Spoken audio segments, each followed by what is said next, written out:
অবশ্যই আমি আমার পানির হিস্সা চাই। অবশ্যই আমি দেখতে চাই না যে ফেলানির আরেক ফেলানি ঝুলে আছে। অবশ্যই আমরা এটা মেনে নিব না। অর্থাৎ বাংলাদেশের স্বার্থের প্রসঙ্গে আপনি যাচ্ছেন যে পানির হিস্সা চাওয়া এবং সীমান্ত হত্যার বিষয়টি নিয়ে আপনারা সোচ্চার থাকবেন। না, না, আমি উদাহরণ দিয়ে বললাম। দুটো উদাহরণ দিয়ে বোঝালাম আপনাকে যে আমাদের স্ট্যান্ডটা কি হবে। আমরা আমাদের পানির হিস্সা চাই, অর্থাৎ আমার দেশের হিস্সা, মানুষের হিস্সা আমি চাই, হিসাব আমি চাই, আমার যেটা ন্যায্য সেটা আমি চাই। বিএনপির ভারপ্রাপ্ত চেয়ারম্যান তারেক রহমানের সাথে বিবিসি বাংলার সাক্ষাৎকারের দ্বিতীয় পর্বে আপনাদের স্বাগত জানাচ্ছি। আপনাদের সাথে রয়েছি আমি মীর সাব্বির এবং আমার সাথে রয়েছেন সহকর্মী কাদির কল্লোল। এই সাক্ষাৎকারটির প্রথম পর্ব আপনারা পাবেন বিবিসি নিউজ বাংলার ইউটিউব চ্যানেল এবং ফেসবুক পাতায়। যে সরকার এখন বাংলাদেশের সরকার পরিচালনার দায়িত্বে রয়েছে, অন্তর্বর্তী সরকার, আহ, তাদের প্রসঙ্গে যদি বলি, তাদের সাথে আপনার সম্পর্ক কেমন? বিষয়টি তো রাজনৈতিক, এটি তো কোনো ব্যক্তি বিষয় না। আমরা প্রথম থেকে যে কথাটি বলেছি যে আমরা চাই এই অন্তর্বর্তীকালীন সরকার সফল হোক। অর্থাৎ আহ, অনেক কিছুর মতন, হ্যাঁ, বিভিন্ন বিষয় আছে। যেমন আমরা যদি মূল দুটো বিষয় বলি, যে কিছু সংস্কারের বিষয় আছে, একই সাথে একটি প্রত্যাশিত সুষ্ঠু নিরপেক্ষ স্বাধীন নির্বাচনের একটি বিষয় আছে। মূলত কিছু সংস্কার সহ, যেই সংস্কারগুলো না করলেই নয়, এরকম সংস্কার সহ একটি স্বাভাবিক সুষ্ঠু স্বাধীন নির্বাচন অনুষ্ঠিত করাই হচ্ছে বর্তমান সরকারের মূল লক্ষ্য। আমরা প্রত্যাশা করি যে ওনাদের উপরে যেটা মূল দায়িত্ব, সেটি ওনারা সঠিকভাবে সম্পাদন করবেন। আহ, এটাই তো আমাদের কাছে ওনাদের চাওয়া, রাজনৈতিক দল হিসাবে। আমরা আশা রাখি, প্রত্যাশা করি যে ওনারা করবেন কাজটি সুন্দরভাবে। স্বাভাবিকভাবে এই কাজটির সৌন্দর্য বা কতটুকু ভালো মন্দভাবে করতে পারছেন, তার উপরেই মনে হয় সম্পর্কের উষ্ণতা বা শীতলতা, যেটাই বলেন, সেটা নির্ভর করবে। আপনি কয়েক মাস আগে একটি মন্তব্য করেছিলেন যে অন্তর্বর্তী সরকারের নিরপেক্ষতা নিয়ে জনমনে সন্দেহ তৈরি হয়েছে। আপনার এই মন্তব্যটি নিয়ে আমি প্রধান উপদেষ্টাকে জিজ্ঞেস করেছিলাম তার একটি সাক্ষাৎকারে যে এ বিষয়ে তার প্রতিক্রিয়া কি। তিনি তখন বলেছিলেন যে সন্দেহটা উনার মনে, অর্থাৎ আপনার মনে আছে কিনা সেটা তিনি জানতে চান। আপনার মনে কি সেই সন্দেহ আছে? দেখুন, আমি যখন এই কথাটি বলেছিলাম, সেই সময় পর্যন্ত আহ, এই মুহূর্তে আমার যতটুকু মনে পড়ে, সেই সময় পর্যন্ত ওনারা কিন্তু কোনো একটি একটি ওনারা কোনো সঠিক আহ, নির্বাচনের ব্যাপারে সঠিক কোনো ওনারা টাইম ফ্রেম বা কোনো কিছু বলেননি। ওনারা রোড ম্যাপ বলতে যা বুঝায়, আমরা নর্মালি যা বুঝে থাকি, এরকম কিছু বলেননি। এবং সে কারণেই শুধু আমার মনের মধ্যেই নয়, আমরা যদি সেই সময় বিভিন্ন মিডিয়া দেখি, বিভিন্ন মিডিয়া ব্যক্তিত্ব দেখি, যারা বিভিন্ন সময় বিভিন্ন জায়গায় আলোচনা করেন রাজনৈতিক বিষয় নিয়ে, প্রায় সকলের মনের মধ্যেই সন্দেহ ছিল। আমরা যখন দেখলাম যে অন্তর্বর্তীকালীন সরকার প্রধান ডক্টর ইউনুস, আহ, উনি মোটামুটিভাবে একটি রোড ম্যাপ ঘোষণা করলেন, এবং পরবর্তীতে আমরা দেখেছি বেশ কয়েকবার উনি ওনার যে সিদ্ধান্ত সেটির ব্যাপারে উনি দৃঢ় অবস্থান গ্রহণ করেছেন। তারপর থেকেই খুব স্বাভাবিকভাবেই আহ, এই সন্দেহটি বহু মানুষের মন থেকে ধীরে ধীরে ধীরে চলে যেতে ধরেছে। আমি মনে করি ওনারা যা বলেছেন, ওনারা যতক্ষণ পর্যন্ত দৃঢ় থাকবেন ওনাদের বক্তব্যে, ওনাদের কাজে, এ ব্যাপারে যত বেশি দৃঢ় থাকবেন, তত এই সন্দেহ চলে যাবে আস্তে আস্তে। সেই সন্দেহ মনে হয় কিছুটা দূরীভূত হয়েছিল লন্ডনে যখন তিনি আপনার সাথে বৈঠক করলেন, তারপরেই 1 ফেব্রুয়ারিতে নির্বাচনের বিষয়টি কথা এসেছিল। তো সেই বৈঠকে কি একটা তো নির্বাচনের কথা তো হয়েছিল, যেহেতু সেটি পরে এসেছে। এর বাইরে কি আপনাদের মধ্যে আর কোনো কথা হয়েছে, আর কোনো বিষয়ে আহ, কোনো চিন্তা ভাবনা সমঝোতা কিছু হয়েছে? এর বাইরে স্বাভাবিকভাবেই আহ, উনি অত্যন্ত একজন স্বনামধন্য মানুষ, অত্যন্ত বিজ্ঞ মানুষ উনি। এর বাইরে তো অবশ্যই স্বাভাবিকভাবে সৌজন্যমূলক কথাবার্তা হয়েছে। এর বাইরেও উনি আমাকে জিজ্ঞেস করেছেন যে জনগণ যদি আপনাদেরকে সুযোগ দেয় তাহলে আপনারা কি কি পদক্ষেপ গ্রহণ করবেন দেশের জন্য, দেশের মানুষের জন্য। এই বিষয়গুলো আলোচনা হয়েছে। আহ, আমার কিছু চিন্তা ভাবনা দে- দেশের মানুষকে নিয়ে, দেশের জনগণকে নিয়ে, দেশকে নিয়ে আমরা যদি সুযোগ পাই, জনগণ আমাদেরকে যদি সেই সুযোগ দেন, তাহলে আমরা কি কি বিষয়, কি কি পদক্ষেপ গ্রহণ করব, সেই বিষয়গুলো নিয়ে কিছু কিছু আলোচনা হয়েছে। অন্তর্বর্তী সরকার গত এক বছরে যে ভূমিকা রেখেছে, নির্বাচনের বিষয়টিতে আপনি বললেন, এর বাইরে সরকার পরিচালনার ক্ষেত্রে, দেশ পরিচালনার ক্ষেত্রে যে ভূমিকা রেখেছে সেটাকে আপনি কিভাবে মূল্যায়ন করেন? অন্তর্বর্তীকালীন সরকার মানে ইন্টেরিয়াম, মানে এটা তো ক্ষণস্থায়ী বিষয়টি। তো খুব স্বাভাবিকভাবেই একটি দেশ পরিচালনা তো একটি বিশাল বিষয়।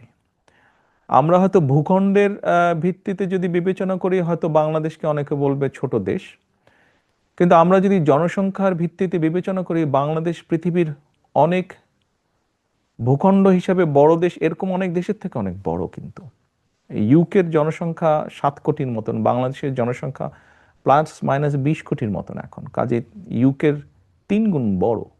এরকম একটি দেশ পরিচালনা করতে হলে স্বাভাবিকভাবেই জনগণের ম্যান্ডেট সহ একটি শক্তিশালী রাজনৈতিক সরকার প্রয়োজন। বিভিন্ন বিষয় থাকে, ইস্যুস থাকে, বিভিন্ন বিষয় আছে। আহ, তো এখন নির্বাচনের বাইরে অন্তর্বর্তীকালীন সরকারের পারফরম্যান্স, আপনি যেটা বললেন, আহ, আমরা সকল কিছু বিবেচনা করলে আমার কাছে মনে হয়েছে যে আহ, হয়তো ওনারা চেষ্টা করেছেন অনেক বিষয়।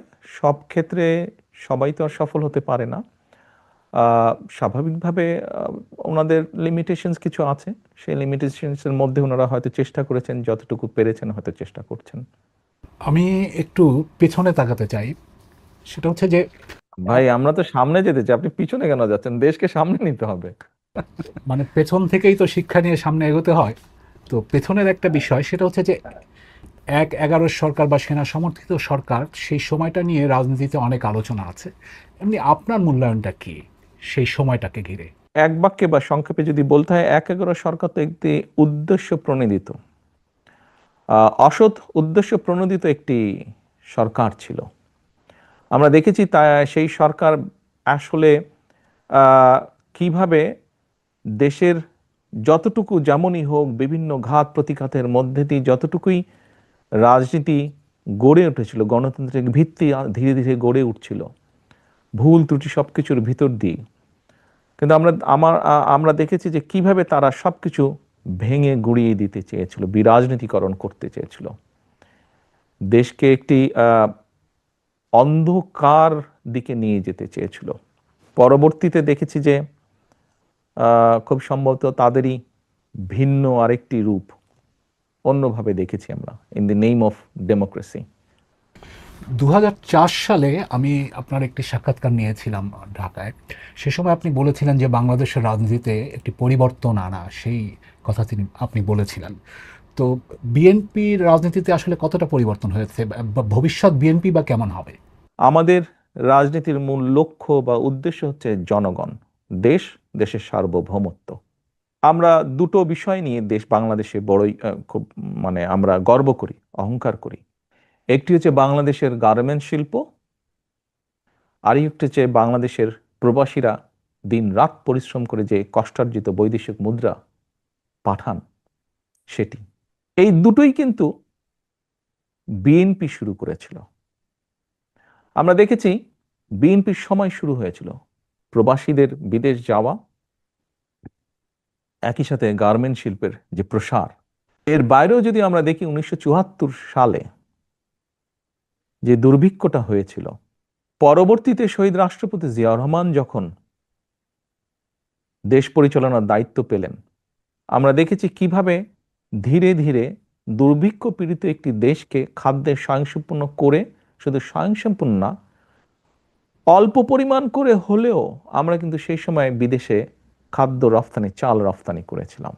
রাজনীতির দৃষ্টিকোণ থেকে যদি আমরা দেখি যে যেখানে একসময় সকল দলকে নিষিদ্ধ করে একটি দল বা বাকশাল করা হয়েছিল, আমরা দেখেছি যে বিএনপির কাঁধে যখন দেশ পরিচালনার দায়িত্ব পড়ে, তখন কিভাবে বহুদলীয় গণতন্ত্রের চালু আবার করা হয়েছিল।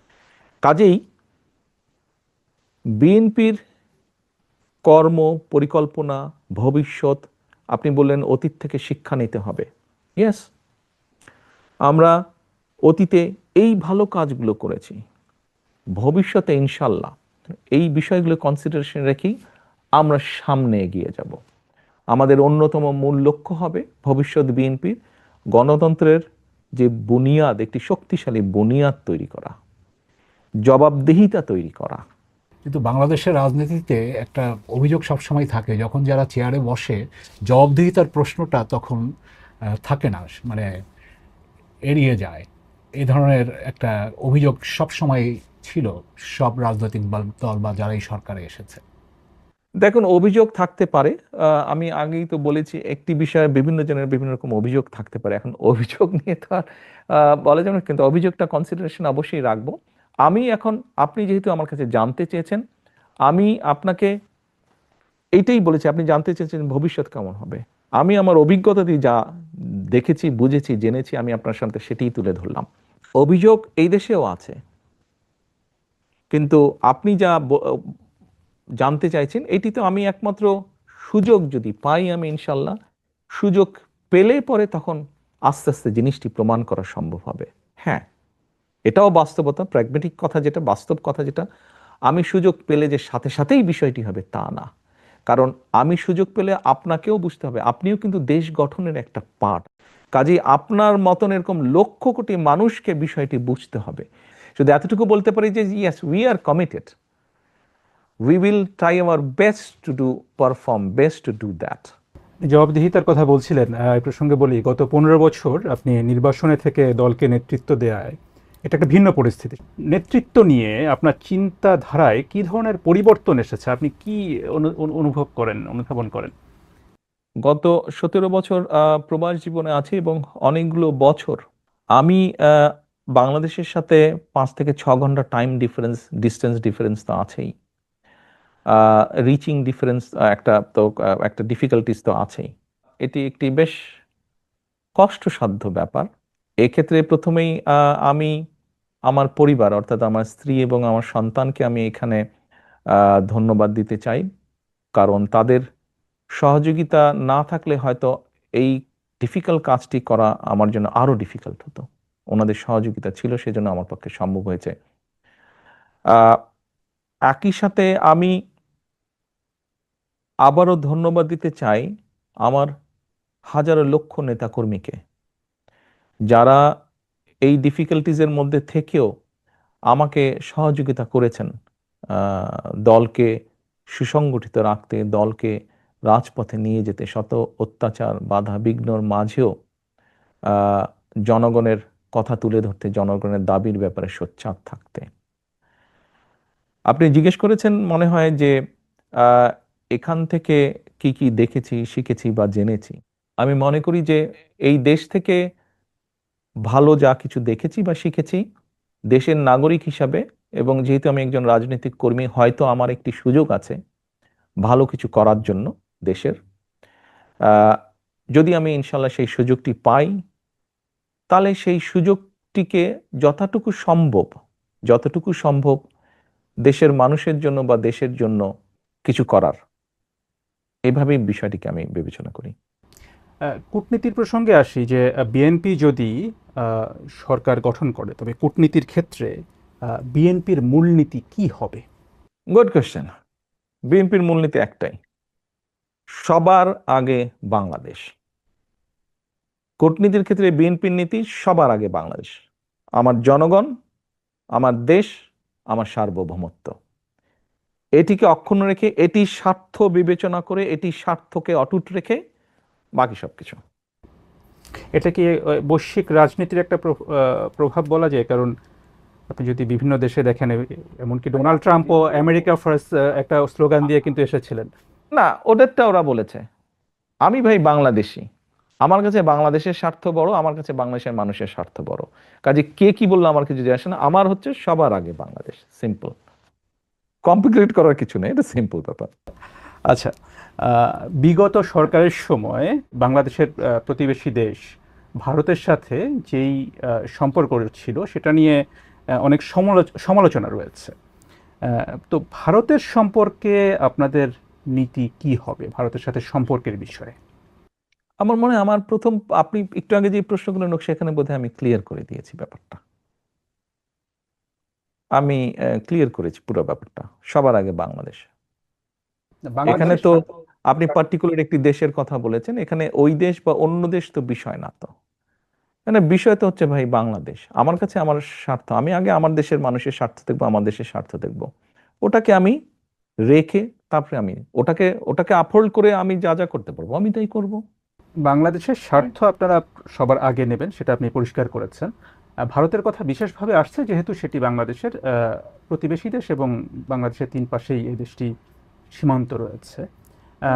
এবং এটি নিয়ে আপনিও জানেন যে হচ্ছে যে বিভিন্ন সময়ে কথা হয়, অন্তর্বর্তী সরকারের সময়ে কথা হয়েছে, আহ, আওয়ামী লীগের সময় তো সম্পর্ক নিয়ে বললামই, সেটা নিয়ে কথা হয়েছে। তাদের সাথে বাংলাদেশের সম্পর্ক কেমন হওয়া উচিত বা কেমন থাকা প্রয়োজন, আহ, সেটা নিয়ে আপনার চিন্তা কি? অবশ্যই আমি আমার পানির হিস্সা চাই। অবশ্যই আমি দেখতে চাই না যে ফেলানির আরেক ফেলানি ঝুলে আছে। অবশ্যই আমরা এটা মেনে নিব না। অর্থাৎ বাংলাদেশের স্বার্থের প্রসঙ্গে আপনি যাচ্ছেন যে পানির হিস্সা চাওয়া এবং সীমান্ত হত্যার বিষয়টি নিয়ে আপনারা সোচ্চার থাকবেন। না না, আমি উদাহরণ দিয়ে বললাম, দুটো উদাহরণ দিয়ে বোঝালাম আপনাকে যে আমাদের স্ট্যান্ডটা কি হবে। আমরা আমাদের পানির হিস্সা চাই, অর্থাৎ আমার দেশের হিস্সা, মানুষের হিস্সা আমি চাই, হিসাব আমি চাই, আমার যেটা ন্যায্য সেটা আমি চাই। অবশ্যই ফেলানি হত্যাকাণ্ডের মাধ্যমে আমি বোঝাতে চেয়েছি যে আমার মানুষের উপরে আঘাত আসলে অবশ্যই সেই আঘাতকে এভাবে আমি মেনে নিব না। একটা বিষয় যদি বলি, অন্তর্বর্তী মানে 5ই আগস্টে আওয়ামী লীগ সরকার পতনের পর এবং আপনিও জানেন যে শেখ হাসিনা দিল্লিতে গেছেন এবং সেখানে আছেন, ভারতের সাথে একটা সম্পর্কের শীতলতা দেখা গেছে মানে গত 1 বছর ধরে। যেমন ধরুন সেটি যাওয়া আসার ক্ষেত্রে, ব্যবসার ক্ষেত্রে নানা রকম। আহ, সেই ক্ষেত্রে কি কোনো পরিবর্তন আপনার সরকারে আসলে সেক্ষেত্রে কোনো পরিবর্তন হবে বা পরিবর্তনের ব্যাপারে আপনার উদ্যোগ নেবেন, এমন কোনো চিন্তা কি আপনাদের আছে? এখন তারা যদি স্বৈরাচারকে সেখানে আশ্রয় দিয়ে বাংলাদেশের মানুষের বিরাগ ভাজন হয়, সেখানে তো আমাদের কিছু করার নেই। এটা বাংলাদেশের মানুষ সিদ্ধান্ত নিয়েছে যে তাদের সাথে শীতল থাকবে, সো আমাকে আমার দেশের মানুষের সাথে থাকতে হবে। আমি একটু সংস্কারের ইস্যুতে আসি। এখন খুব আলোচিত ইস্যু সেটা হচ্ছে যে সংস্কারের কিছু বিষয়ে বিএনপির সাথে দেখা যাচ্ছে যে জামায়াত ইসলামী সহ বিভিন্ন দলের কিছুটা মত পার্থক্য বা মতবিরোধ দেখা যাচ্ছে। সেখানে যেমন এক ব্যক্তি প্রধানমন্ত্রী, সংসদ নেতা, দলের প্রধান থাকতে পারবেন না, এরকম একটা প্রস্তাব এসে যেখানে বিএনপি নোট অফ ডিসেন্ট দিয়েছে। মানে এই জায়গাটা যদি এক ব্যক্তি 3 পদে একই সাথে থাকেন, সেটা স্বৈরতান্ত্রিক একটা ব্যবস্থা তৈরির সুযোগ দেয় কিনা? সকলের প্রতি সম্মান রেখেই বলছি আমি, এই যে সংস্কার, বাংলাদেশে রাষ্ট্র মেরামতের ক্ষেত্রে বিভিন্ন বিষয়ে সংস্কার প্রয়োজন। একজন ব্যক্তি দুবারের বেশি প্রধানমন্ত্রী থাকতে পারবেন না, থাকবে না, এরকম আরো যে বিষয়গুলো আছে, এইগুলাই বাংলাদেশে যখন স্বৈরাচার ছিল তাদের মুখের উপরে, তাদের চোখের দিকে চোখ রেখে আমরা বিএনপি বলেছিলাম। এখন হয়তো অনেকে সংস্কারের কথা বলছেন, সেদিন কিন্তু সংস্কারের সও তারা বলেননি। তারপরেও পরিপূর্ণ শ্রদ্ধা রেখে আমি বলতে চাই সকলের প্রতি যে বিএনপি নোট অফ ডিসেন্ট দিলে সেটি সমস্যা, অর্থাৎ বিএনপিকে এগ্রি করতে হবে সবার সাথে, তাহলে ঠিক আছে। কিন্তু বিএনপি যদি কোনোটার সাথে একমত না হয় তাহলে বেঠিক। এটি তো গণতন্ত্র হলো না। মানে আমাকে অন্যের সাথে একমত হতে হবে তাহলে গণতন্ত্র, আমি যদি অন্যের সাথে দ্বিমত করি তাহলে গণতন্ত্র না। এটি কেমন গণতন্ত্র? কারণ গণতন্ত্রের মানেই তো হচ্ছে বিভিন্ন মতামত থাকবে, আমরা অনেক ব্যাপারেই একমত হব, হয়তো সকল ব্যাপারে একমত হব না, কিছু ব্যাপারে হয়তো দ্বিমত থাকতেই পারে। এটিই তো গণতন্ত্র, এটি তো এসেন্স অফ গণতন্ত্র। আমরা তো কোনো হাইড অ্যান্ড সিক করছি না। আমি যেটা মনে করছি যে ভাই আমি মনে করছি যেটা আমার দৃষ্টিতে ঠিক না, আমি বলছি ঠিক না। কিন্তু আপনি যেটা বলছেন যে 2 বছর আগে 2023 সালে আপনারা 31 দফা দিয়েছেন, সেই 31 দফাতেই আপনারা সংস্কারের যে সব বিষয় সেখানে রাষ্ট্রপতি, প্রধানমন্ত্রী ক্ষমতার ভারসাম্য আনার কথা বলছেন। তাহলে এই বিষয়গুলোতে আপত্তি কেন? মানে না, আমরা যেটাতে বলেছিলাম আমরা সেখানে এখনো আছি। যতটুকু বিষয় আমরা বলেছি যে যতটুকু ভারসাম্য হওয়া উচিত, যে যে বিষয়ে যতটুকু বিবেচনা করা উচিত, আমরা সেই বিষয়ের মধ্যে এখনো কম বেশি আছি। খুব এক আমাদের অবস্থান থেকে তো আমরা অবস্থান পরিবর্তন করিনি। কিন্তু মানে মূল যে বিষয়গুলো, যেমন যেটা বড় বিরোধ হিসেবে আসছে, বড় মতপার্থক্য হিসেবে আসছে, যে এক ব্যক্তি তিন পদে একসাথে থাকা, সেখানেই তো আপত্তিটা থাকছে বিএনপির। না, আমরা তো তখনও বলিনি যে এক ব্যক্তি তিন পদে থাকতে পারবে না। এটা অন্যরা কেউ বলছে যে এক ব্যক্তি তিন পদে থাকতে পারবে না। আমরা মনে করি না যে এটাতে স্বৈরাচারী হওয়ার কোনো কারণ আছে। আমরা তো দেখেছি স্বৈরাচারের সময়ও তো আপনার তার আগে তো তত্ত্বাবধায়ক সরকারের ব্যবস্থা ছিল, কিন্তু তাদের 2/3 মেজরিটি ছিল। তারা 2/3 মেজরিটি 2008 সালে তারা নিয়েছিল, তারা ওটাকে চেঞ্জ করে ফেলেছে, তত্ত্বাবধায়ক ব্যবস্থা রাখেনি। 2001 সালে তো বিএনপিরও 2/3 মেজরিটি ছিল, তো বিএনপি তো চেঞ্জ করেনি। বিএনপি তো যেহেতু জনগণ মনে করে যে তত্ত্বাবধায়ক সরকার থাকলে একটি নিরপেক্ষ নির্বাচন হবে, বিএনপি 2/3 থাকার পরেও তো বিএনপি চেঞ্জ করেনি। কাজেই এক ব্যক্তির হাতে থাকলেই যে স্বৈরাচার হবে তা না, এটি নির্ভর করে ব্যক্তি টু ব্যক্তি। শুধু আইন চেঞ্জ করলেই সবকিছু সঠিক হয়ে যাবে না। এই সংস্কারের বিষয়গুলোতে যে জায়গাগুলোতে ঐকমত্য হয়েছে, একটা জুলাই সনদ আহ, প্রণয়নের কথা, সেটাও বাস্তবায়নের উপায়গুলো নিয়ে বা বাস্তবায়নের পথ নিয়ে কিন্তু দলগুলোর মধ্যে একটা বিতর্ক। সেখানে বলা হচ্ছে যে আহ, অনেক দল তারা বলছে যে নির্বাচনের আগেই আহ, আইনি ভিত্তি দেয়া বা বাস্তবায়ন করা, আর বিএনপি বলছে নির্বাচিত সংসদ সেটা করবে। তো এই জায়গাটা থেকে বেরিয়ে আসার উপায়টা কি? বিএনপির চিন্তাটা এখন কি? দেখুন, এখানে আবার আমাকে বলতে হচ্ছে আমরা কিন্তু কোনো হাইড অ্যান্ড সিক করছি না। আহ, আমরা বলতে পারতাম, যদি আমাদের সেরকম অসৎ উদ্দেশ্য থাকতো আমরা বলতে পারতাম যে মনের ভিতরে থাকতো একটা, বলতাম আরেকটা, যে ঠিক আছে ওকে অসুবিধা নেই, তারপরে ইনশাল্লাহ আমরা সরকার গঠনে সক্ষম হলে আমরা হয়তো করতাম না। তো আমরা যেটা মনে করছি আমরা সেটাই বলছি। তো এখন বিষয় হচ্ছে, দেখুন এখানে একটি গুরুত্বপূর্ণ বিষয়, ইম্পর্টেন্ট একটি বিষয়। দেখুন আমরা যদি ইভেন রিসেন্ট যে ঘটনা নেপালেও যদি দেখি, আপনি দেখেন ওরা কিন্তু এত কিছুর মধ্যে যাচ্ছে না। ওরা বলছে যে গুরুত্বপূর্ণ যা বিষয় আছে, সংস্কার বলেন বিভিন্ন বিষয়, গুরুত্বপূর্ণ যা বিষয় আছে, নির্বাচিত প্রতিনিধি যারা আসবে, জনগণের দ্বারা নির্বাচিত প্রতিনিধি যারা আসবে, তারা সেগুলোর ব্যাপারে সিদ্ধান্ত নেবে। তারপরেও বাংলাদেশের প্রেক্ষাপট সবকিছু বিবেচনা করে রাজনৈতিক দলগুলো বসেছে, অন্তর্বর্তীকালীন সরকার আহ্বান করেছে। এখানে যতটুকু হয়েছে আমরা বলেছি, এখন যতটুকু হয়েছে যেগুলা শুধুমাত্র আইন দিয়ে করলে যেগুলা হয়ে যায় সেগুলা হয়ে যাক। যেগুলার সাংবিধানিক এন্ডোর্সমেন্ট লাগবে সেগুলো আমরা মনে করি যে নির্বাচিত সংসদ হওয়ার পরে সেখানে গ্রহণ করাটাই ভালো হবে।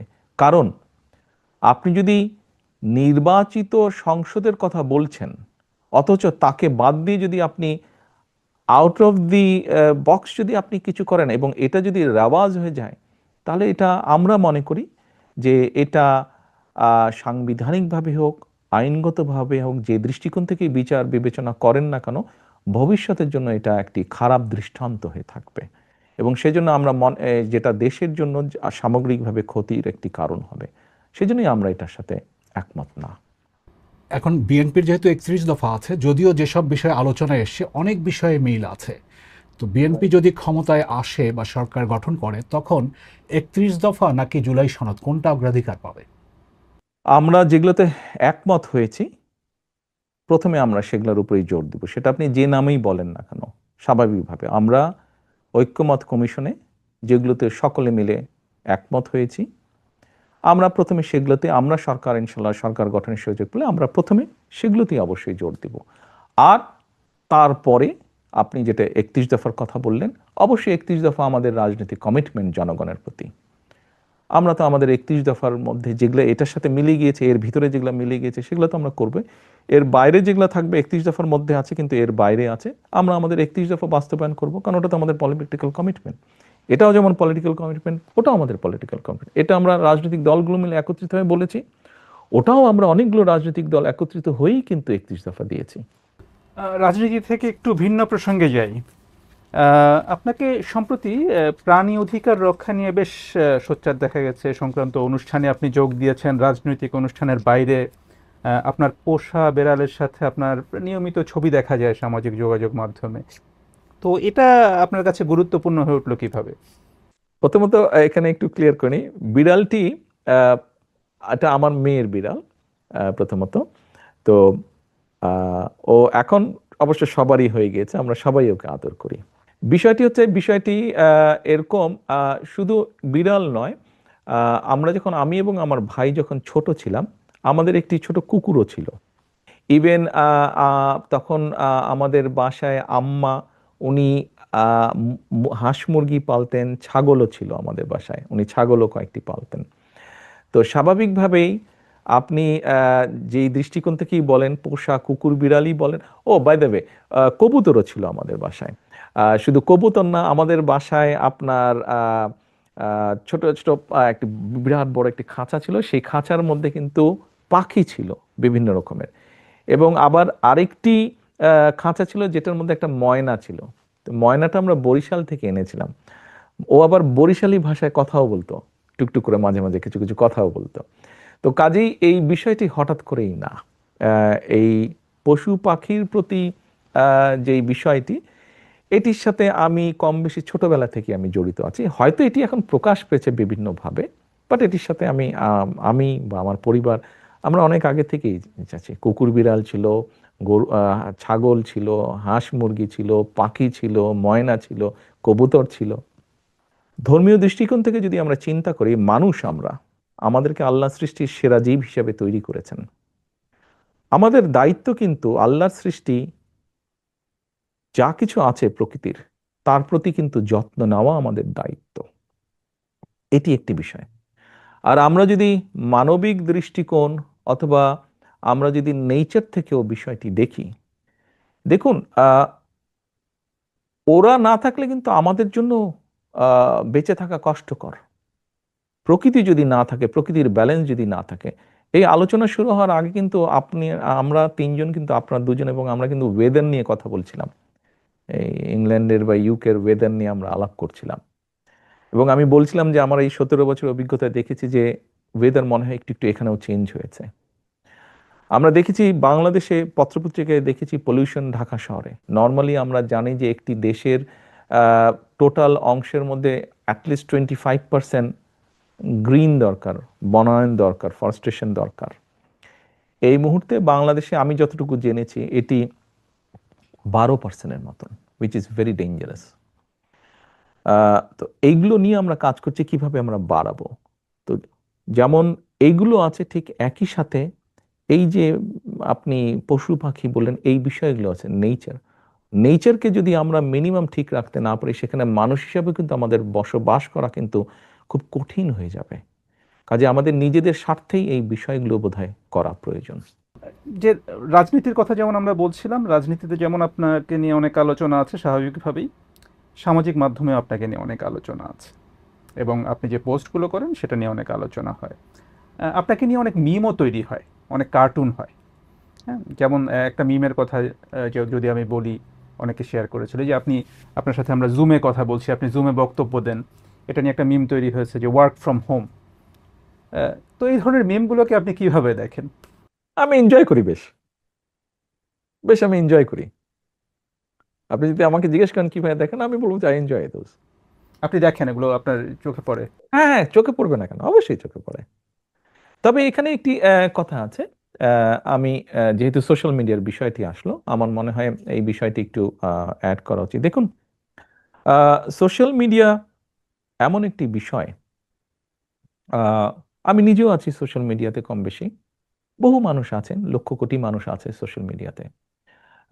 এটি দিয়ে যেমন খুব দ্রুত একজনের সাথে আরেকজনের যোগাযোগ করা যায়।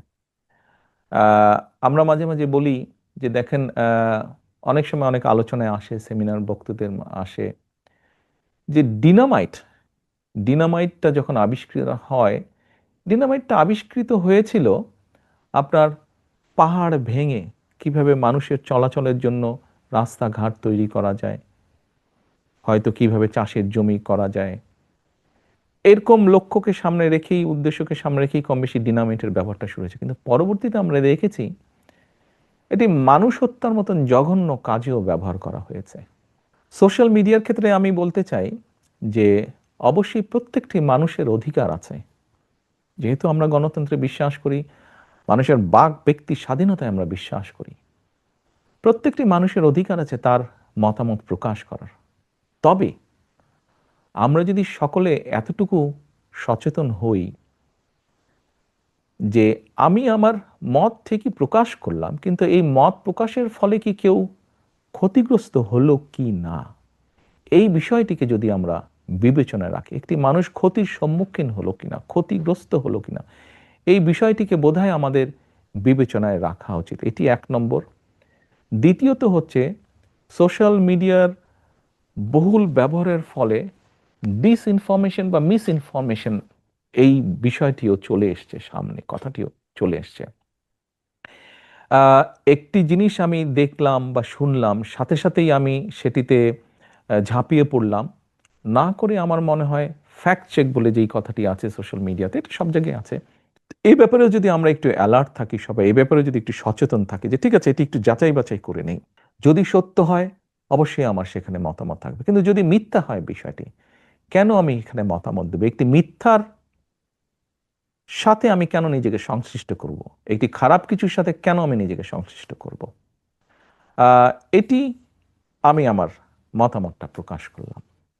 আমরা প্রায় শেষ দিকে চলে এসেছি। আমি একটা প্রশ্ন করতে চাই যে রাজনৈতিক পট পরিবর্তন যেটা হয়েছে গত বছরের 5ই আগস্ট, তারপর থেকে বিএনপির পক্ষ থেকে যেসব বক্তব্য বা প্রতিশ্রুতি দেয়া হচ্ছে সেগুলো বাস্তবায়ন হবে, এই প্রশ্নে মানুষকে কিভাবে আস্থায় নেবেন আসলে?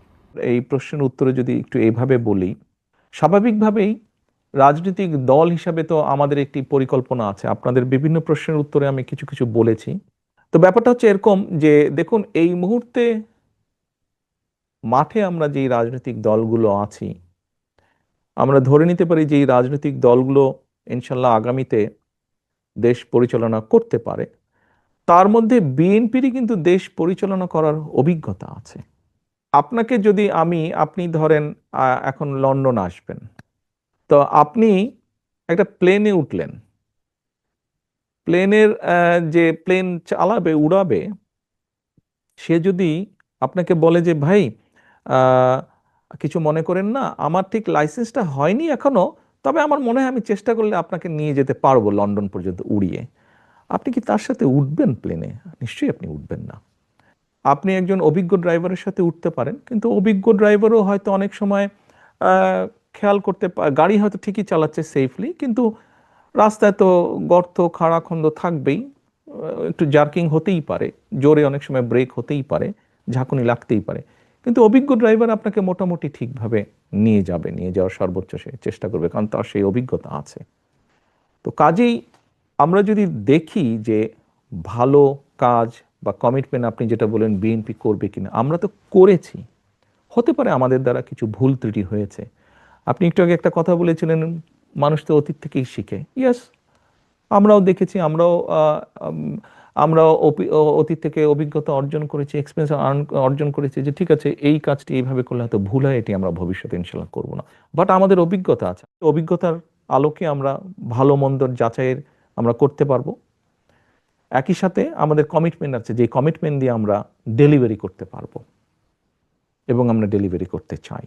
শেষ প্রশ্নটি করি তাহলে আপনাকে, এবং ভবিষ্যতের দিকে তাকিয়েই, যে বিগত সরকারের আমলে তাদের উপর একটা বিষয়, একটা বড় সমালোচনা ছিল যে মত প্রকাশের স্বাধীনতা এবং সংবাদ মাধ্যমের স্বাধীনতার উপরে হস্তক্ষেপ। আপনারা যদি ক্ষমতায় আসেন, সেক্ষেত্রে মত প্রকাশের স্বাধীনতা বা সংবাদ মাধ্যমের উপর দমন পীড়ন, এই বিষয়গুলো যে আর হবে না, সেই নিশ্চয়তা কি আপনি দিতে পারেন? জিএস পারি, একদম দিতে পারি। আপনি 2001 থেকে 2006 পর্যন্ত পত্রপত্রিকা খুলুন, আমি কারো নাম উল্লেখ করব না, কোনো পত্রিকার কথা উল্লেখ করব না, শুধু খুলে দেখুন কিভাবে অনেক খবর ছাপা হয়েছিল যার সত্যতা কিন্তু ছিল না, অপপ্রচার ছিল, কিন্তু অপপ্রচারটা কি সংবাদ হিসেবে চালিয়ে দেওয়া হয়েছিল। আপনি কি শুনেছেন? আপনি কি আমাকে প্রমাণ দিতে পারবেন, বলতে পারবেন যে বিএনপির সময়, আমি কিন্তু বলতে পারবো অনেক অনেক অনেক সাংবাদিকের নাম যারা নির্যাতনের শিকার হয়েছেন স্বৈরাচারের সময় এবং পরবর্তীতে দেশ ছেড়ে চলে যেতে বাধ্য হয়েছেন, ইভেন এখনো অনেকে প্রবাস জীবনে আছেন, এরকম বহু সাংবাদিক। আমি বলতে পারবো স্বৈরাচারের সময় বহু সাংবাদিককে বিভিন্ন জায়গা থেকে ফোন করে বিভিন্ন রকম ভয় ভীতি প্রদর্শন, ধমক দেওয়া হতো। বিএনপির সময় এগুলো করা হয়নি, কারণ তখন সংবাদপত্রে যে খবরগুলো প্রকাশিত হয়েছে তৎকালীন বিএনপি সরকার সম্পর্কে, আমার সম্পর্কে যে খবরগুলো প্রকাশিত হয়েছে, যদি ওইরকম হতো তাহলে কিন্তু ওরকম খবর প্রকাশিত হতো না। অর্থাৎ বিএনপির সময় যদি অত্যাচার নির্যাতন থাকতো তাহলে খবরগুলি প্রকাশিত হতো না স্বাভাবিকভাবে, যা হয়নি বিগত সরকারের সময়, স্বৈরাচার সরকারের সময়। কাজে আপনাকে আমি গ্যারান্টি দিয়ে বলতে পারি বিএনপি অতীত সরকারের সময় যেরকম সাংবাদিকদেরকে গুম করা হয়নি, সাংবাদিকদেরকে নির্যাতন করা হয়নি, সাংবাদিকদেরকে দেশ ছেড়ে যেতে হয়নি, বাধ্য হতে হয়নি, ইনশাল্লাহ ভবিষ্যতেও হবে না। তাহলে কি সংবাদ মাধ্যমের স্বাধীনতা বা মত প্রকাশের স্বাধীনতার যেই সীমাবদ্ধ করে এ ধরনের যে আইনগুলো রয়েছে সেগুলো আপনারা বাতিল করবেন, এটা কি ধরে নেওয়া যায়? অবশ্যই আমরা সকলে মিলে বসবো, আলোচনা করব, আপনাদের মতন সাংবাদিক সহ যারা আছেন তাদের সাথে আলোচনা করব, আলোচনা করে সেগুলোকে আমরা এরকম কালো আইন যা যা আছে আমরা আস্তে আস্তে ঠিক করব। তবে এখানে বোধহয় একটি বিষয় আবার আমাকে উল্লেখ করতে হয়, যেটি আমি সোশ্যাল মিডিয়ার ক্ষেত্রে বলেছি। দেখুন, এটি তো সবাইকে মিলে করতে হবে। যেভাবে অপপ্রচারকে তো অবশ্যই সংবাদ হিসাবে তো প্রচার করা ঠিক নয়, তাই না? এটি যেরকম আপনাদের যেরকম ওটি চাওয়া থাকবে ভবিষ্যৎ সরকারের কাছে, যারাই আসুক সরকারে, রাজনৈতিক কর্মী হিসাবে আমাদেরও অনুরোধ থাকবে আপনাদের প্রতি যে অপপ্রচারকে সংবাদ হিসাবে যেন প্রচারিত না হয়, এই বিষয়টিকে একটু সকলকে সচেতন বা খেয়াল রাখতে হবে। তারেক রহমান, আপনাকে অনেক ধন্যবাদ বিবিসি বাংলার সাথে কথা বলার জন্য। ধন্যবাদ। আপনাদেরকেও অনেক ধন্যবাদ। আপনাদের প্ল্যাটফর্মের মাধ্যমে আমার কথাগুলো দেশের মানুষের সামনে আমি তুলে ধরতে পেরেছি, সেই সুযোগটি আপনারা করে দিয়েছেন, তার জন্য আপনাদেরকে আন্তরিকভাবে ধন্যবাদ।